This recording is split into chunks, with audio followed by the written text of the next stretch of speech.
Hello students, welcome to Shiv Kumar e learning platform.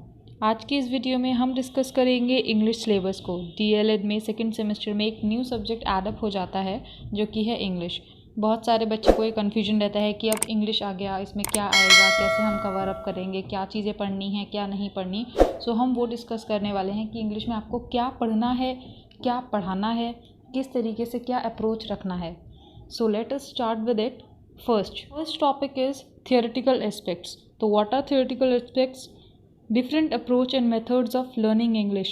क्या हम कैसे इंग्लिश लर्न करेंगे, हम कैसे इंग्लिश सिखाएंगे, क्या क्या मेथड्स, क्या क्या अप्रोच, क्या तरीके हम लगाएंगे इंग्लिश सिखाने के लिए। तो यहाँ पे तरीके गिवन है। Bilingual approach, doctor West's new method approach, audio video method and language games. हम इन मेथड्स के थ्रू हम इंग्लिश सिखाएंगे।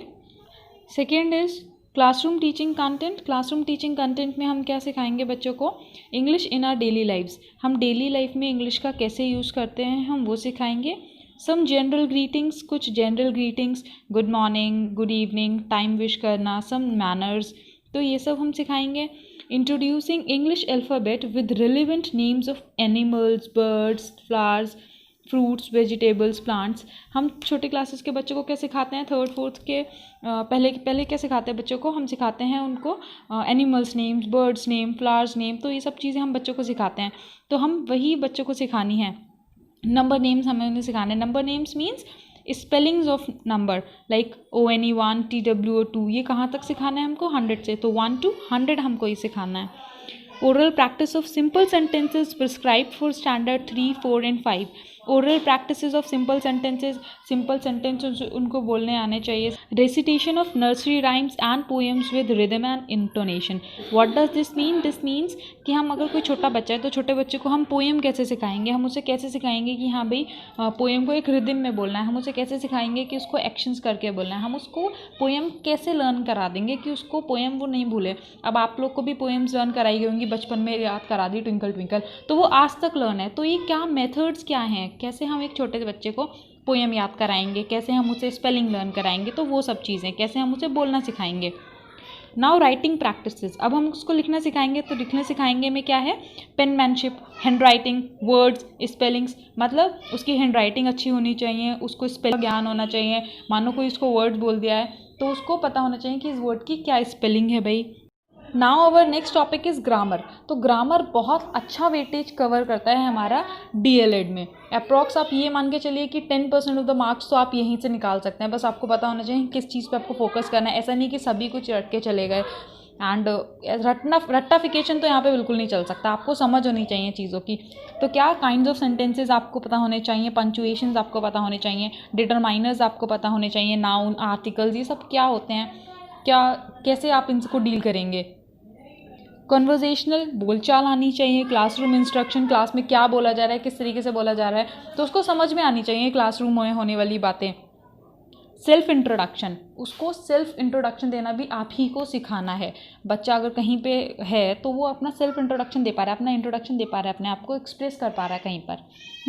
Next is pronunciation. Pronunciation, practice of reading simple sentences using correct phonemes, syllable, stress from textbook of standard 3, 4 and 5।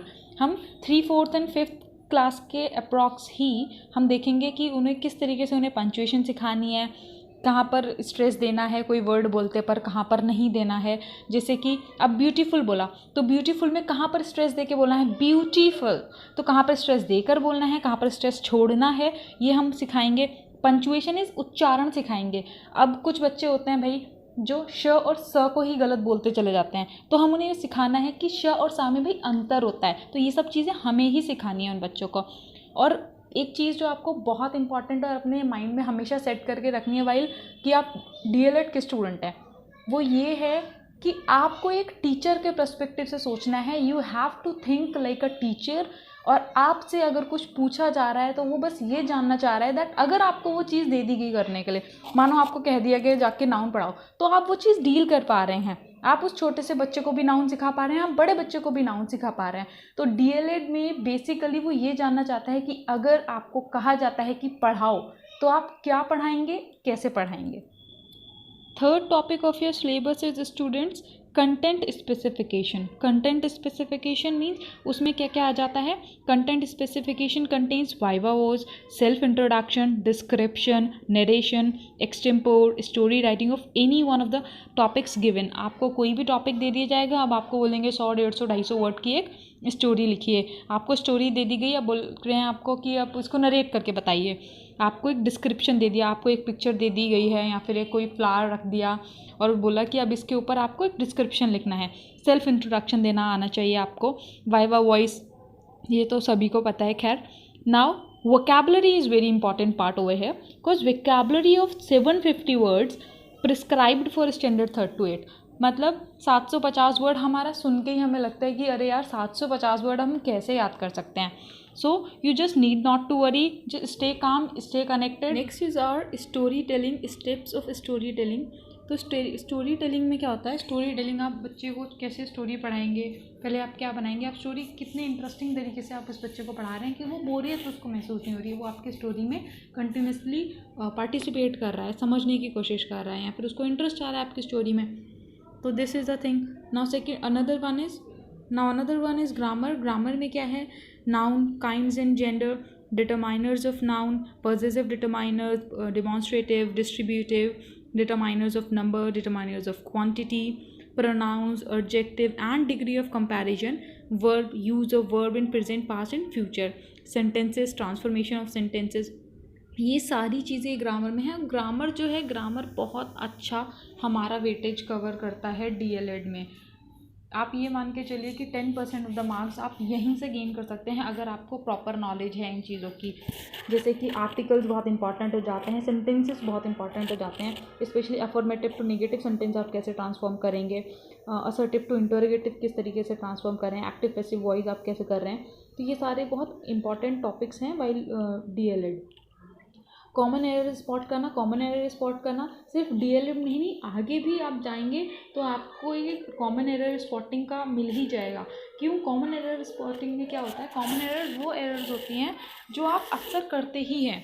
मानो बोलचाल में भी वो एरर हो रही है, लिखते पे भी वो एरर हो रही है, तो उसका सीन क्या है, वो आपको समझ होनी चाहिए कि ये चीज़ इस तरीके से नहीं होती. तो वो कॉमन एरर्स कहाँ का. नाउन्स एंड नंबर्स में, आर्टिकल्स में, वर्ब्स में. जैसे कि वर्ब में एक वर्ड आता है लिसनिंग टू द म्यूज़िक, तो इसमें क्या है, ये सब ही गलत करते हैं, लिसनिंग म्यूज़िक करते हैं, तो ये लिखने में भी गलत चलता है, बोलने में भी गलत चलता है. But the proper way of saying it is listening to music. तो हमें ये सब सीखना है कि कहाँ पर हमें कॉमन एरर्स होते हैं, कहाँ कहाँ पर नहीं होते. एडजेक्टिव, डिग्रीज, स्पेलिंग्स, पंचुएशन, बहुत कॉमन स्पेलिंग्स होती हैं, जैसे कि वीडियो की ही होती है तो गलत बोल देते हैं, सब लिख भी गलत देते हैं. पंचुएशन बहुत इंपॉर्टेंट हो जाता है, क्योंकि पंचुएशन होता है कि भैया पंचुएशन से तो पूरा स्टेटमेंट ही चेंज हो रहा है. तो कहाँ पर पंचुएट करना है, पंचुएट करने से पूरा मीनिंग ही चेंज हो जाता है, तो हमें ये भी समझ होनी चाहिए. नाउ प्रोनाउंसिएशन क्या है. उच्चारण. Perception and production of sounds, vowel and consonants. हम वॉवल साउंड्स कैसे बोल रहे हैं, कॉन्सोनेंट साउंड्स हम कैसे बोल रहे हैं, और क्या प्रोडक्शन है उस वर्ड का, उस वर्ड को हम सही तरीके से बोल रहे हैं या नहीं बोल रहे. जैसे कुछ बच्चे होते हैं वो श और सा में ही हमेशा गलत बोलते चले जाते हैं, तो हमें ये सिखाना है बच्चों को कि श और सा में भी डिफरेंस होता है. ठीक है. Speaking some words where the letters are silent. कुछ ऐसे वर्ड्स होते हैं जिसमें वर्ड्स साइलेंट होते हैं, तो वो क्यों होते हैं भाई. वॉक को हम वॉक क्यों पढ़ते हैं, जबकि स्पेलिंग WALK है, तो हम इसे वॉल्क भी तो पढ़ सकते हैं. स्ट्रेट, टॉक, कम, निमोनिया है, तो इसे P हम निमोनिया का साइलेंट क्यों रखते हैं, तो ये सब हमें जानना है.